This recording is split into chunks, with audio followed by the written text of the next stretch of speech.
নজর রাখবো বাংলাদেশের খবরে। সংক্ষিপ্ত সফরে ঢাকায় ভারতের বিদেশ সচিব বিক্রম মিশ্রি। পরিবর্তিত পরিস্থিতিতে এই প্রথম ঢাকায় ভারতের কোনো উচ্চ আধিকারিক বিদেশ সচিব হওয়ার পর মিশ্রির প্রথম ঢাকা সফরও এটি কূটনৈতিক দূরত্ব কমানোর লক্ষ্যে ঢাকায় বিদেশ সচিব পর্যায়ের দ্বিপাক্ষিক বৈঠক। সংক্ষিপ্ত সফরে ঢাকায় ভারতের বিদেশ সচিব বিক্রম মিশ্রি। বিদেশ সচিব হওয়ার পর মিশ্রির প্রথম ঢাকা সফর এটি কূটনৈতিক দূরত্ব কমানোর লক্ষ্যে ঢাকায় বিদেশ সচিব পর্যায়ের দ্বিপাক্ষিক বৈঠক। জয়ন্ত চৌধুরী আমাদের প্রতিনিধি রয়েছেন ফোন লাইনে। জয়ন্তদা, বিদেশ সচিব হওয়ার পর মিশ্রির প্রথম ঢাকা সফর বাংলাদেশের উদ্ভূত পরিস্থিতিতে কতটা তাৎপর্যপূর্ণ? ব্যক্তি হিসেবে বিবেক শ্রীর যাওয়াটা থেকেও এখানে অনেক বেশি গুরুত্বপূর্ণ। তুমি যেটা বললে সেটা হচ্ছে বাংলাদেশের এই অস্থির এখন যে পরিস্থিতি যেটা তৈরি হয়েছিল গত 8ই আগস্ট শেখ হাসিনা ভারতে চলে আসার পর এবং সেখানে রাজনৈতিক আশ্রয় পাওয়ার পর খুব স্বাভাবিকভাবে হাসিনা বিরোধী যে শক্তি সেখানে অন্তর্বর্তীকালীন সরকার তৈরি করেছে বা প্রশাসন তৈরি করেছে, তার সঙ্গে ভারতের বিরোধ প্রায় প্রকাশ্যে হয়ে এসে পড়েছিল। এরই সঙ্গে যখন অতি সম্প্রতি সংখ্যালঘু নির্যাতনের ঘটনাগুলো সামনে আসছে, তখন দুদেশের সম্পর্ক প্রায় তলানিতে।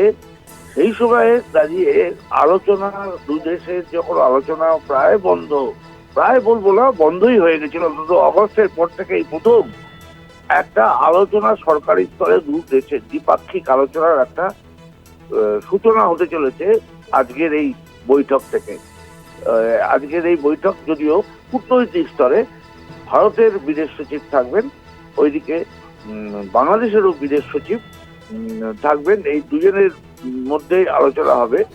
এখন দুদিন ধরে এই আলোচনা হবে। খুব স্বাভাবিকভাবে আমরা মনে করছি এই মুহূর্তে বাংলাদেশের যা পরিস্থিতি, সেখানকার সংখ্যালঘু নির্যাতন এবং ধর্মীয় অসহিষ্ণুতার যে বাতাবরণ তৈরি হয়েছে, তার একটা পরোক্ষ চাপ যেহেতু প্রতিবেশী রাষ্ট্র হিসেবে বাংলার ওপর বা পশ্চিমবঙ্গের ওপর এপার বাংলায় পড়ে, তার ফলে আমাদের একটা বাড়তি আগ্রহ রয়েছে যে আমরা চাইবো যে এই অবস্থাটা যত শীঘ্র সম্ভব একটা মীমাংসার দিকে যাক, একটা শান্তি বজায় থাকুক।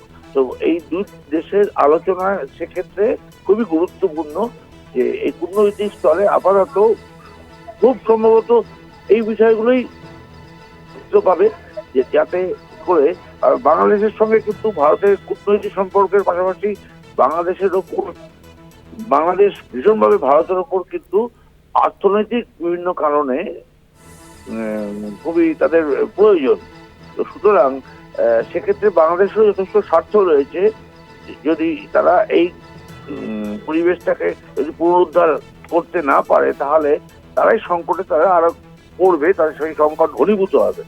সেই প্রেক্ষিতে আজকের এই বৈঠক সেই অর্থে বলতে গেলে এই প্রথম একটা ব্যবস্থা কাটার ইঙ্গিত পাওয়া গেল। ধন্যবাদ জানাবো জয়ন্তদা আপনাকে।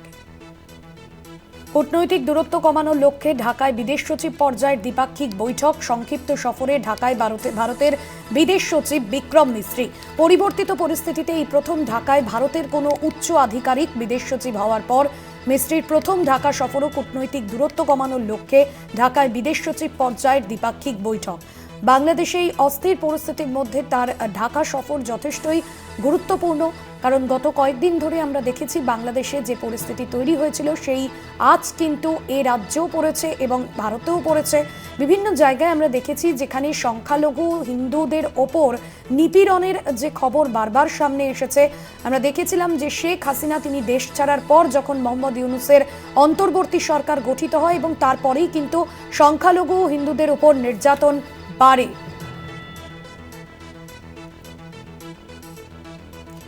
আন্তর্জাতিক সম্পর্ক বিশেষজ্ঞ অধ্যাপক সম্পূর্ণা গোস্বামী রয়েছেন আমাদের সঙ্গে ফোন লাইনে। সম্পূর্ণাদি, এই মুহূর্তে যে গুরুত্বপূর্ণ এবং বাংলাদেশের যে পরিস্থিতি, এই মুহূর্তে যে অস্থির পরিস্থিতি গত 8ই আগস্ট থেকে, এই পরিস্থিতিতে ঢাকায় ভারতের বিদেশ সচিব বিক্রম মিশ্রি অত্যন্ত গুরুত্বপূর্ণ। তার সফর মূলত এই পরিস্থিতিতে ঢাকায় যাওয়া ভারতের কোনো উচ্চ আধিকারিকের কতটা তাৎপর্যপূর্ণ, এই বিষয়টি আপনি কিভাবে ব্যাখ্যা করবেন? দেখুন, ডেফিনেটলি খুবই তাৎপর্যপূর্ণ। তার কারণ হচ্ছে আমাদের একটা জিনিস বুঝতে হবে যে বাংলাদেশ এবং ভারত উভয়েরই একে অপরের প্রতি একটা ডিপেন্ডেন্সি আছে। যদিও বাংলাদেশের ক্ষেত্রে ডিপেন্ডেন্সিটা অনেক বেশি, এবং দুটো দেশেরই একে অপরের ক্ষেত্রে একটা স্ট্র্যাটেজিক ইন্টারেস্ট আছে। এবং আরো একটা বিষয়, যেভাবে হিন্দু মাইনরিটিসদের ওপর ওখানে আক্রমণ হচ্ছে, এবং আমরা জানি যে ইন্ডিয়া কিন্তু বরাবর হিউম্যান রাইটস ভায়োলেশন বা গণতন্ত্র এই বিষয়গুলো নিয়ে সরব হয়েছে আন্তর্জাতিক স্তরে এবং দক্ষিণ এশিয়াতেও। তো সেই জায়গায় দাঁড়িয়ে কিন্তু আমার মনে হয় আজকের এই যে বৈঠক, এই বৈঠকের মধ্যে ঠিক যেভাবে দ্বিপাক্ষিক সম্পর্কের যে দিকগুলো, অর্থাৎ বাণিজ্য, ট্রেড বা ইন্ডিয়ান প্রজেক্ট বাংলাদেশে, ট্রানজিট, এই বিষয়গুলো যেমন খুবই গুরুত্বপূর্ণ দিক, ঠিক সেভাবে কিন্তু ইন্ডিয়া চেষ্টা করবে ডায়ালগের মাধ্যমে কিন্তু হিন্দু মাইনরিটিসদের ওপর যে অ্যাট্রোসিটি হচ্ছে সেই জায়গাটাকে সিকিউর করার বা এনশিওর করার। এবং আমার মনে হয় যে যেভাবে কিছু রাজনৈতিক ফ্যাকশনস বাংলাদেশে, তারা যেভাবে অ্যান্টি ইন্ডিয়ান জিগির তুলছে এবং মানুষের মধ্যে ভারতের প্রতি যে সম্মান বাংলাদেশের মানুষের রয়েছে সেইটাকে নষ্ট করার যে প্রচেষ্টা, এবং তার মাধ্যমে দুটো দেশের দ্বিপাক্ষিক সম্পর্কে যে তীর ধরানোর চেষ্টা করা হচ্ছে, সেই জায়গাটাও আমার মনে হয় যে আজকের এই বৈঠকের মাধ্যমে কিন্তু কিছুটা হলেও মনিটর করা এবং ডায়ালগের মাধ্যমে কিন্তু সেটাকে কন্ট্রোল করার একটা প্রচেষ্টা ভারত ডেফিনেটলি করবে। এবং দেখুন, আমাদের আরো একটা জিনিস বুঝতে হবে যে বাংলাদেশ কিন্তু ভারতের ওপর যথেষ্ট ডিপেন্ডেন্ট অর্থনৈতিকভাবে। তো আমাদের হাতে ওয়েপন্স অনেক আছে। যদি এই অ্যান্টি ইন্ডিয়ান সেন্টিমেন্টস চলতে থাকে এবং যেভাবে সেখানে ভারতের কিছু অংশ দখল করে নেবার যে জিগির তোলা হচ্ছে, সেই জায়গাগুলোকে নষ্ট করার বা সেই জায়গাগুলোকে প্রতিহত করার যথেষ্ট ডিপ্লোম্যাটিক ওয়েপন্স কিন্তু ইন্ডিয়ার আছে। সেটা সামরিক শক্তি হোক, সেটা অর্থনৈতিক শক্তি হোক, এবং ডিপ্লোম্যাটিক কূটনৈতিক কিছু শক্তি হোক। তো আমার মনে হয় যে আজকের এই বৈঠকটা কিন্তু অনেকগুলো দিককে কিন্তু অ্যাড্রেস করবে। অনেক ধন্যবাদ জানাবো সম্পূর্ণাদি আপনাকে। অধ্যাপক, আন্তর্জাতিক সম্পর্ক বিশেষজ্ঞ সম্পূর্ণা গোস্বামী ছিলেন আমাদের সঙ্গে ফোন লাইনে।